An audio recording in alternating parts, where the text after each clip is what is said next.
adakah Tun bersedia memaafkan Datuk Seri Najib seperti mana Tun memaafkan Datuk Seri Anwar Ibrahim?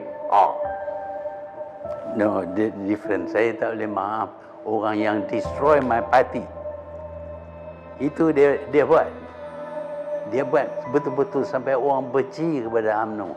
Orang yang destroy UMNO, saya tak boleh maaf. Sampai bila?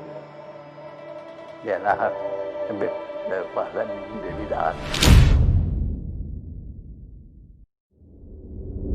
Saya ingin terangkan, pertamanya kita kena faham dari sudut sejarah yang terkini dan juga rentetan pilihan raya, beberapa pilihan raya sebelum PRU 14. Pada saya, pilihan raya tahun 1999, ya, pada masa itu kemarahan rakyat, terutama sekali orang Melayu, bila perbalahan antara Dr. Mahathir dan Datuk Seri Anwar tercetus. Apa yang berlaku pada masa itu, BN kehilangan majoriti undi Melayu pada masa itu. Dan yang menyelamatkan BN pada masa itu adalah undi orang Cina dan orang India. Atas dua faktor. Pertama, kerana rusuhan terhadap orang Cina di Indonesia, menakutkan mereka di sini atas lawangan reformasi. Yang kedua, kerana masa mula pada peringkat mulanya, Dr. Mahathir janji bahawa Suciu punya tuntutan 17 perkara itu akan dipertimbangkan. Jadi dia beri pengharapan pada orang Cina untuk menyokong Barisan Nasional. Tapi selepas itu, bila lepas pilihan raya 1999, Dr. Mahathir buat U-turn. Dia kata tak boleh dipertimbangkan dan dia menggelar Suciu ini sebagai kumpulan komunis. Maka rakyat marah pada Dr. Mahathir. Orang Cina lah, khususnya orang Cina marah pada Dr. Mahathir. Bila berlakunya peralihan kuasa kepada Tun Abdullah Abdawi Paklah, apa yang berlaku adalah satu gelombang sokongan yang luar biasa, kerana mereka menganggap bahawa era Dr. Mahathir sudah habis. Jadi Paklah menerima sokongan yang cukup hangat dan kita menang besar pada tahun 2004. Jadi bila lepas 2004, Dr. Mahathir mula pula menyerang Paklah, dan dia pernah menyatakan supaya menafikan BN majoriti 2/3 dalam pilihan raya itu. Dari ekoran daripada tindakan itu, maka undi BN merosot. Bila merosot, kita hilang 5 buah negeri masa itu, ya, masuk Selangor, Pulau Pinang dan beberapa buah Perak dan beberapa buah negeri yang lain. Merupakan satu tamparan yang agak hebat pada BN.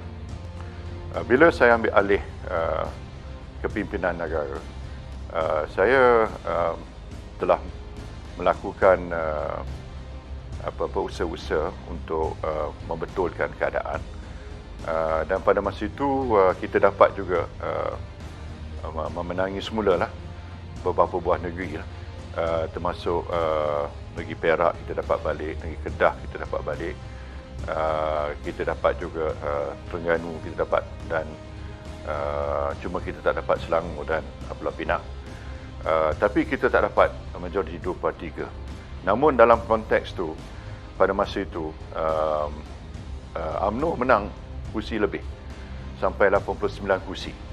Jadi sokongan orang Melayu dah balik pada kita. Tapi kemarahan orang Cina tu masih berterusan. Trend dia masih menurun, ya. Timbul pada pilihan raya 2018, ya, di mana kita kalah. Masa itu kita tengok trend Cina menolak kita tu sampai ke tahap yang paling maksimal. Jadi maknanya apa yang saya nak katakan, bahawa trend pengurangan undi BN ni bukan bermula pada zaman saya. Dia sudah kalau kita tengok pada rentetan peristiwa dia mula pada peringkat lebih awal lagi. Saya dah tegur tentang money politics.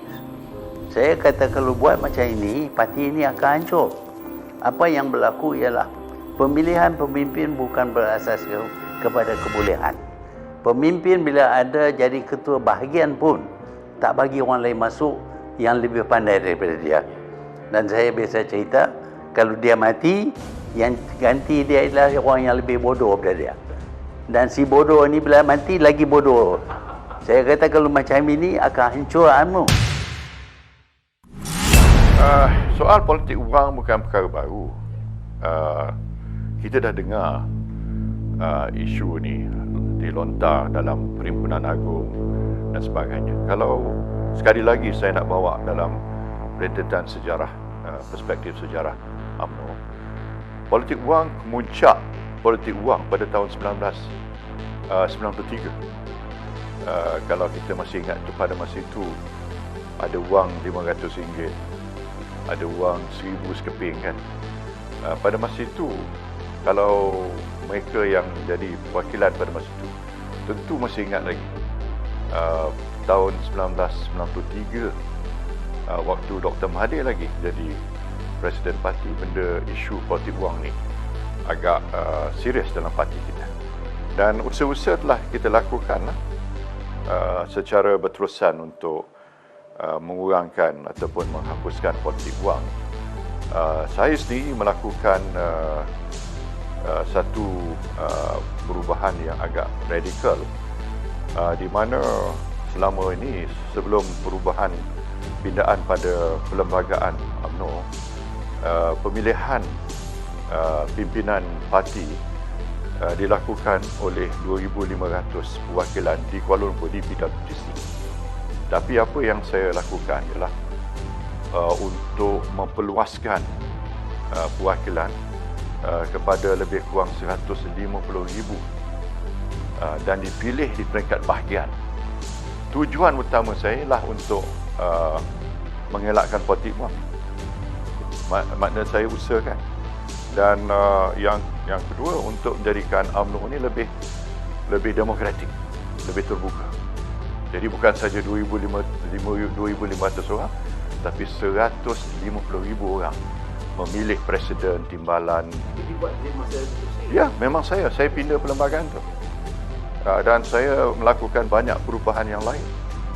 Maknanya antaranya saya jadikan UMNO ni lebih terbuka, lebih demokratik.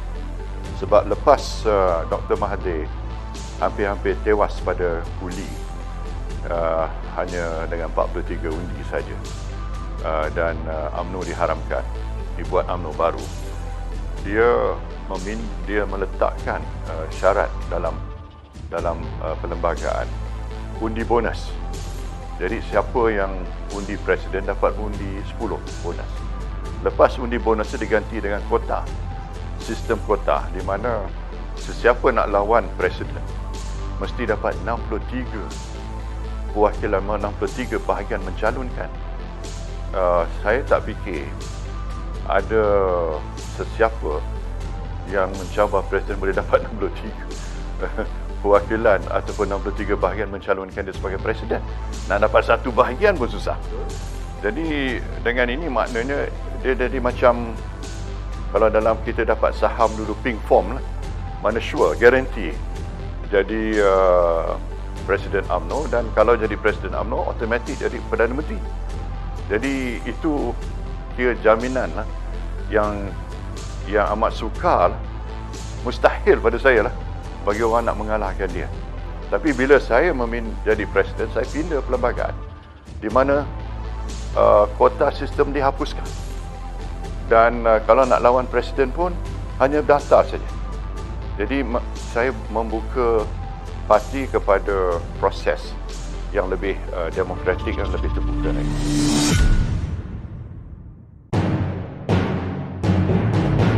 Saya terima hakikat bahawa orang kecam saya. Kata saya ini diktator lah, kuku besi lah, macam-macam. selagi Najib ada di situ, saya dapati cara dia memang cara yang tidak baik. Tangkap orang, masuk orang dalam jil, benda menjadi dilakukan. Sebenarnya zaman Dr. Mahathir selama 22 tahun tu, zaman tu tak ada media sosial. Kalau ada media sosial, lain cerita. Sebab dalam media sosial sekarang ni, sesuatu perkara berlaku tu akan jadi viral dalam sekelip mata, dan semua orang akan dapat tahu. Kedua, zaman tu kerajaan kontrol media. Media outlet semua kontrol. Maknanya ungkapan knowledge is power. Information knowledge kerajaan kontrol. Jadi bila kerajaan kontrol, tak ada alternatif melainkan surat layang dia. Jadi maknanya rakyat dapat maklumat dan informasi yang dikehendaki pada rakyat. Bukan bererti bahawa tak ada penyelewengan ke, tak ada skandal zaman Tun Mahathir. Kita tahulah apa berlaku, termasuk forex yang kehilangan 33 bilion dan sebagainya kan. Banyak lagi perkara-perkara yang berlaku. Malah ada buku Perry Wayne yang tulis pasal perkara-perkara yang berlaku zaman Dr. Mahathir. Maknanya bukan tak ada, ada. Kalau kita tengok, lihat dalam forex punya kerugian forex tu, itu cash 33 bilion. Cash. Walhal dalam 1MDB tu ada aset. Aset TRX ada, aset Bandar Malaysia ada, 500 ekar aset. Jadi aset tu ada, walaupun hutang besar, aset ada, melebihi hutang. Jadi ini, tapi kerugian forex tu cash 33 bilion hilang langsung. Dan 33 bilion pada tahun itu, bukan pada sekarang. Kalau sekarang ni mungkin value dia mungkin 50-60 bilion. Saya yang memasukkan ISA. Itu hakikat sebenarnya. Saya nak tanya, siapa yang saya masukkan bawa ISA? Tapi kalau kita tengok dalam segi sejarah, ada dua peristiwa besar zaman Dr. Mahathir jadi Perdana Menteri di mana dia gunakan ISA sepenuhnya. Satu, Ops Lalang dalam tahun 1987, di mana 100 lebih pemimpin politik ditahan bawah ISA, termasuk Kit Siang, Guan Eng, Kapal Singh, Mat Sabu dan sebagainya. Itu satu peristiwa yang hari ini ramai anggap sebagai satu peristiwa hitam dalam sejarah politik negara kita. Dan akhbar diharamkan, tiga termasuk Star, Sinju, Watan tak silap saya. Lepas tu dalam tahun 1997 saya ingat, dengan isu waktu pergeseran dengan Anwar Ibrahim, juga ISA dilakukan. Termasuk Anwar sendiri pun diletakkan bawah ISA. Dan beberapa pemimpin UMNO hari ini pun di bawah ISA. Jadi, dan PKR semua ramai dah masuk pada tahun 1993. Sebab tu bila saya ambil alih, saya kata ISA ni terlalu tidak demokratik, undemokratik undang-undang, dan tidak memberi hak asasi kepada seorang itu sebab ditangkap tanpa boleh dilakukan rayuan dan sebagainya kepada pihak yang ketiga. Jadi saya fikir sudah masanya sudah tiba untuk kita repeal, kita masukkan ISA.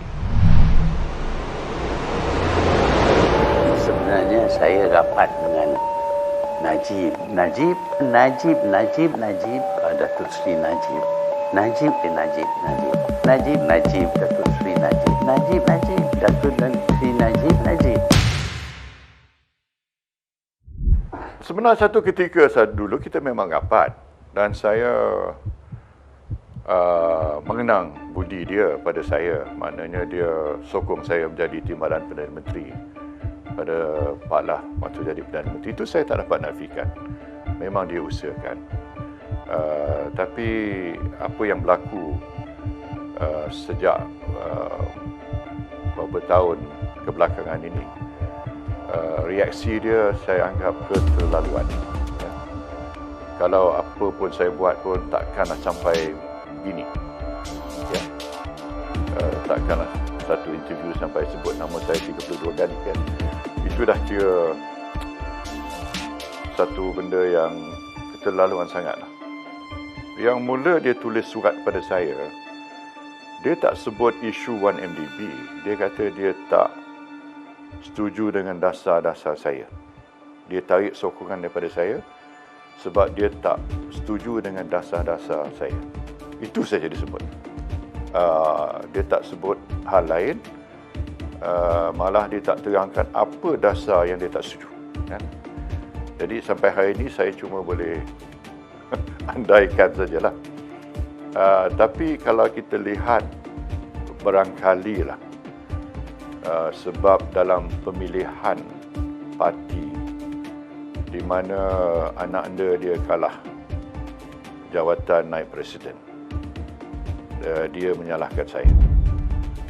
Walhal saya tidak pernah mau menyekat Datuk Mukris daripada apa-apa jawatan. Malah saya tanya dia di Alostar waktu dia jadi Menteri Besar sama dia nak bertanding apa jawatan. Dia kata dia nak bertanding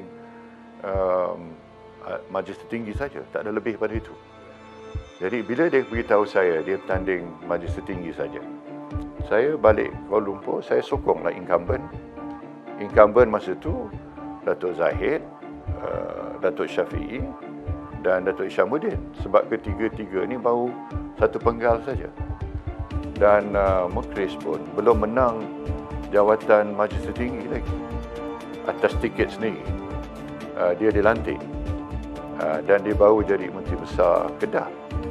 Jadi pada saya, kalau dia boleh tunjuk prestasi yang cukup baik sebagai Menteri Besar dan dia dapat mempertahankan Kedah sebagai negeri yang dikuasai oleh Barisan Nasional, maka round selepas ni dia layaklah bertanding naib presiden.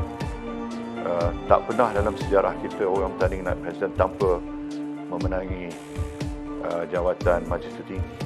Itu pada fikiran saya. Sebab tu saya tidak menolak Mukris, tapi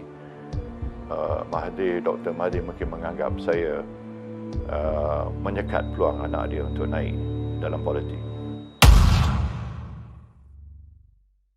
Apabila dia sudah jadi Perdana Menteri, dia bertukar. Umpamanya isterinya pada mula amat dimarahi oleh orang kerana dia cuba tonjol diri dia. Waktu yang dia ternampak buruk sekali ialah apabila didedak tentang barang-barang yang terdapat di pavilion. Pada masa itu orang sedar bahawa ini memang benar. Ya, saya tak dah menafikan salah satu daripada faktor, sebab saya dah sedar atas perkara ini. Sebab itulah sejak kita kalah tu saya dah minta isteri saya dalam keadaan low profile, diam di rumah, jaga cucu, biar saya turun medan buat kerja. Sebab saya tak nak orang mentafsirkan yang mungkin atas sebab-sebab tafsiran tu tepat ke tak tepat tu, itu soal lain. Tapi soal ialah balik pada pokok dalam politik ni, persepsi kan. Kalau dia orang persepsi dia macam itu, apa kita nak cakap pun dia takkan terima kan. Perlu saya jelaskan bahawa penggeledahan di pavilion itu, pertamanya dari segi wang cash yang disita tu, adalah merupakan wang sebahagian besar tu kepunyaan UMNO. Kita baru saja selesai PRU 14 dan dalam PRU 14 ni kita bertanding 2 222 parlimen, 505 DUN. Sudah tentu memerlukan kewangan yang agak besar. Perkara ni Dr. Mahathir pun tahu. Dia tahu. Dia bukan tak faham benda ni.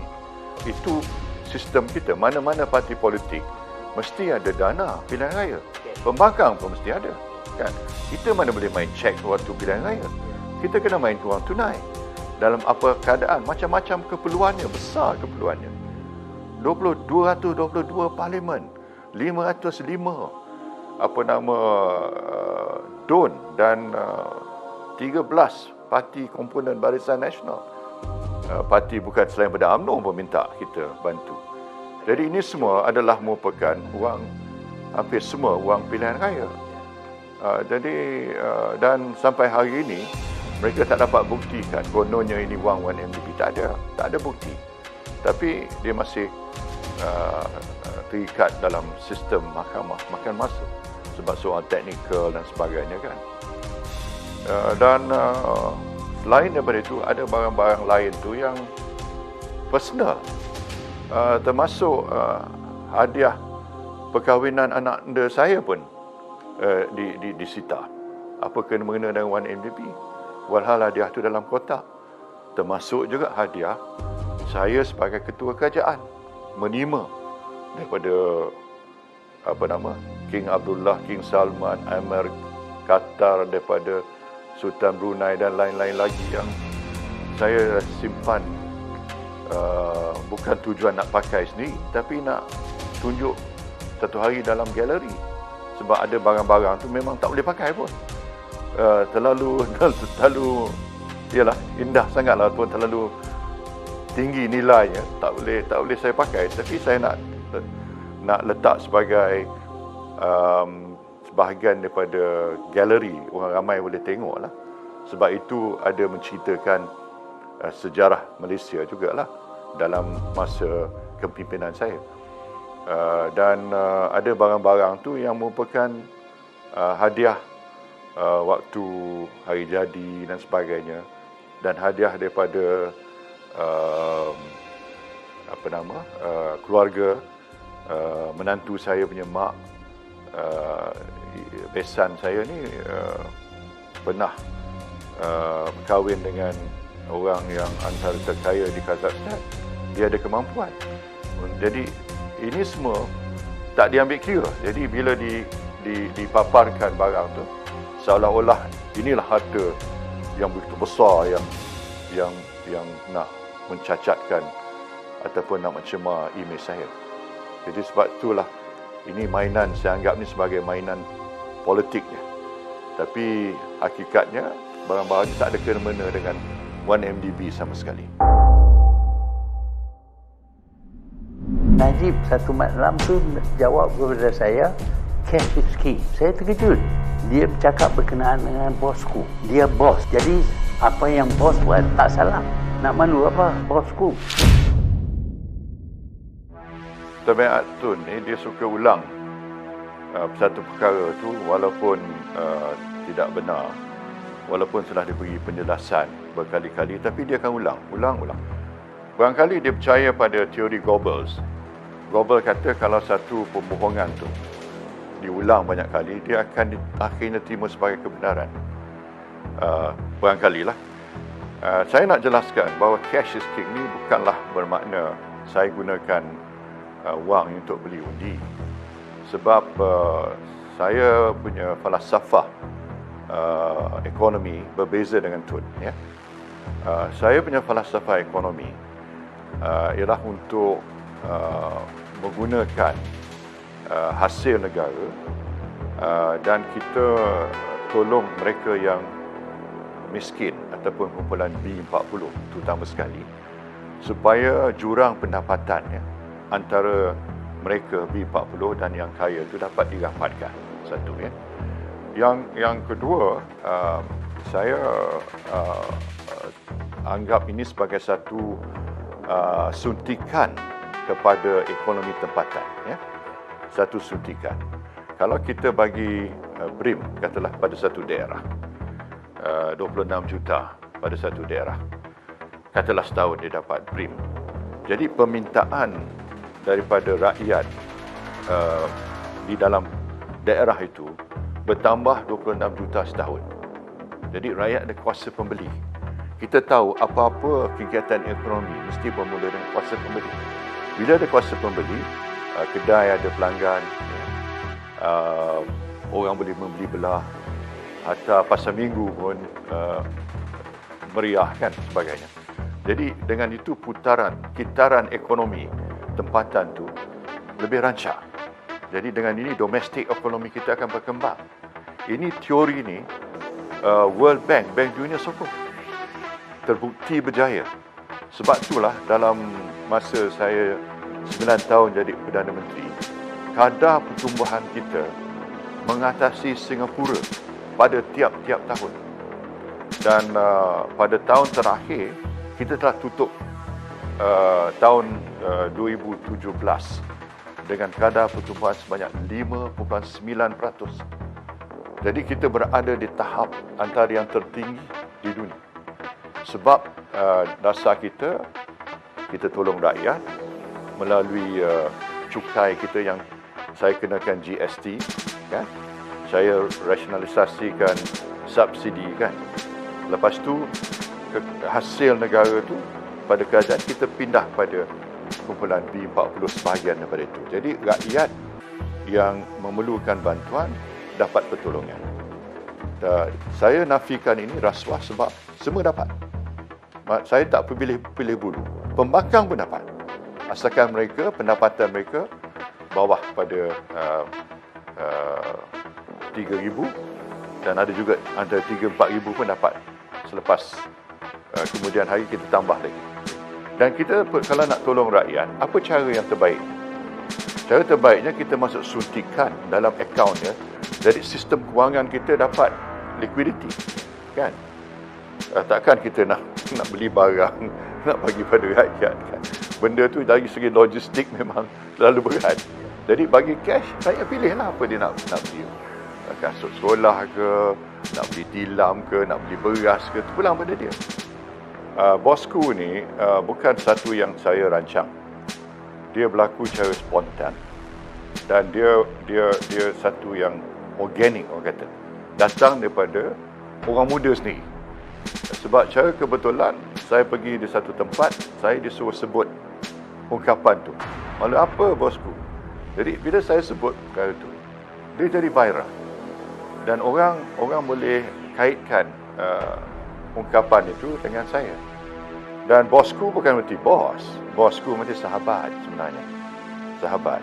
Malu apa ni bukan, kita tak harus rasa malu. Kita buat kerja, asalkan kerja baik, apa semua kan, rezeki halal. Malu apa? Itu maksud sebenarnya. Jadi salahlah tafsiran Dr. Mahathir. Salah sama sekali. Saya baru ini dengar seorang daripada parti lawan, dulu parti lawan. Dia kata saya ini banyak kroni. Jadi kalau saya nak elak daripada dituduh kronisme, saya nak elak, saya mesti tentukan semua orang yang saya tolong itu gagal. Saya dah berkali-kali dah cerita apa yang berlaku. Umpamanya anak saya go into shipping. Dia beli kapal. Bila jadi downturn dulu, dia tak dapat nak bayar hutang. Saya nampak dia utamakan orang-orang tertentu dalam zaman dia. Misalnya ada seorang tu dia dapat lesen judi dapat, lesen telco dapat, pembangunan tanah pun dapat, dan lain-lain pun dapat. Jadi orang yang sama dapat. Dan orang ni kita tahu rapat dengan dia. Kalau ambil gambar pun selalu dengan dia. Kalau hari jadi dia pun dia jadi host pada majlis hari jadi dia. Dan ada beberapa orang macam ni yang orang tahulah, orang ramai tahu. Saya tak perlu sebut nama tapi orang tahu. Jadi dasar kronisme ni ketara dalam zaman Dr. Mahathir. Zaman saya tak ada kronisme. Saya selalu sebut kroni saya adalah rakyat. Dan banyak projek yang saya bagi itulah projek di mana JLC dapat ataupun badan-badan macam PNB, Khazanah, Tabung Haji, LTAT yang dapat. Dia kata dia tak benarkan anak dia berniaga. Tapi kemudian tu dalam interview yang sama dia kata pula dia terangkan pasal isu bailout MIC. Ini maknanya anak dia berniaga lah. Yang kedua, kita pun tahu bahawa seorang daripada anak dia, Datuk Mokzani, pernah disenaraikan sebagai orang yang ke-9 terkaya di Malaysia dalam Forbes list, menghampiri 5 bilion harta. Maknanya 5 bilion tu mestilah melalui perniagaan. Kalau tidak, macam mana dia nak kumpul harta 5 bilion? Dan orang pun tahu senarai syarikat-syarikat awam, public listed company yang dikuasai ataupun ada sebahagian besar daripada saham tu dimiliki oleh dia dan keluarga ananda Dr. Mahathir. Itu public knowledge lah, macam Pantai, Tongkah dan sebagainya, Opcom. Jadi banyak syarikat-syarikat yang public listed company yang dimiliki, dikuasai oleh anak-anak dia. Padahal saya yang dituduh sebagai pencuri, penyamun, anak-anak saya tak ada menguasai public listed company. Tak ada langsung. Nak kata DAP kuasai saya ataupun kuasai Melayu kabinet, tak ada. Daripada belum kita menang, saya kata tak boleh buat. You cannot abolish toll. Bila dah jadi kerjaan, baru tahu tak boleh buat.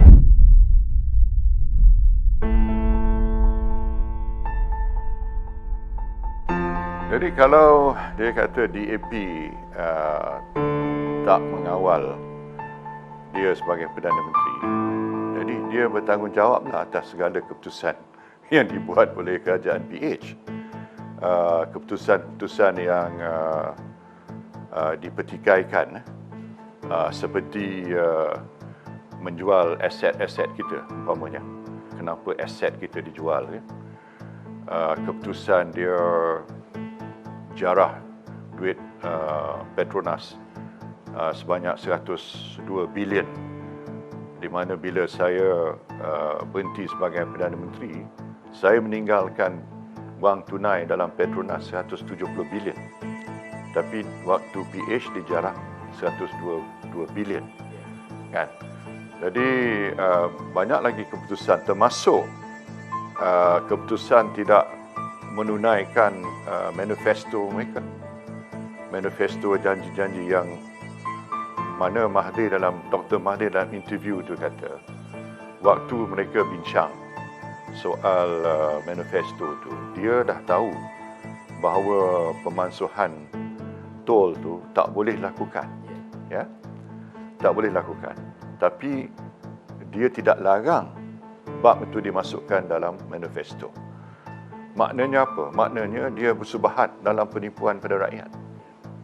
Maknanya dia dah tahu tak boleh dibuat, tapi dia sanggup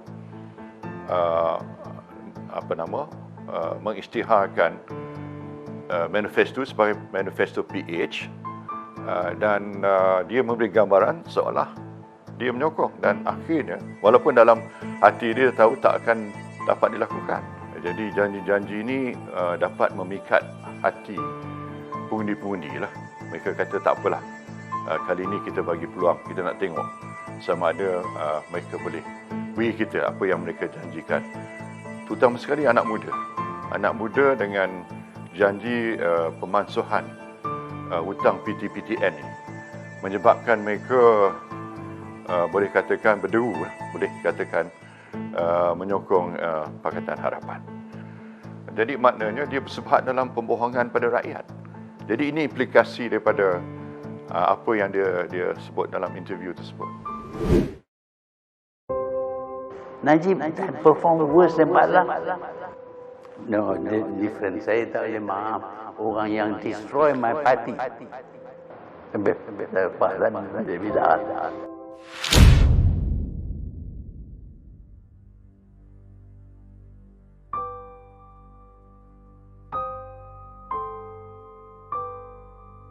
Uh, pada amalan agama saya, memaafkan seorang itu adalah sesuatu tuntutan agama kita. Pertama tu dari segi fitrah Allah sendiri. Allah yang maha mengampuni. Kita ambil daripada situ lah maknanya, dan ada beberapa surah dalam Al-Quran pun sebut bahawa kita dikehendaki untuk memaafkan. Jadi kalau Tun, saya kira lah kalau dia buat salah ataupun dia berdosa pada saya, kalau dia minta maaf, saya pandu pada agama, saya akan maaf dia. Tapi kalau dia tak minta maaf, dia cari saya di padang mahsyar nanti. Memang rasa marah, itu tak dapat elakkan sebab dia dah kata-kata dia terlalu kesat, keterlaluan, dan tidak berasas. Sukar diterima oleh mana-mana manusia. Memang saya tak dapat nafikan, memang saya cukup marah dalam hati. Tapi sebab saya kata tadi, sebab sebagai seorang yang mengamalkan agama, maka kalau dia minta maaf, saya sedia minta maaf. Perkara itu kita dah dengar dah bertahun-tahun, tapi diulang balik. Itu yang reaksi saya pertama lah. Macam orang kata kita ni patut dah move on dah sekarang ni kan. Tapi dia masih lagi balik bawa cerita tu. Kalau ada pihak yang cuba menyatukan ataupun mempertemukan Datuk Seri dengan Tun Mahathir, bagaimana cadangan tersebut? Saya tak nampak dia akan mau bertemu dengan saya. Banyak orang kata dia hati kering. Jadi kalau itu sikap dia, tak ada guna kita nak bertemu lah. Tapi kalau kita terjempak tu, kita salam tu perkara biasa. Tak bertemu, tapi kalau bertemu, mesti ada, macam kita tepuk tangan lah, mesti dua belah tangan kena tepuk kan. Tangan sebelah saja, dia tak jadi.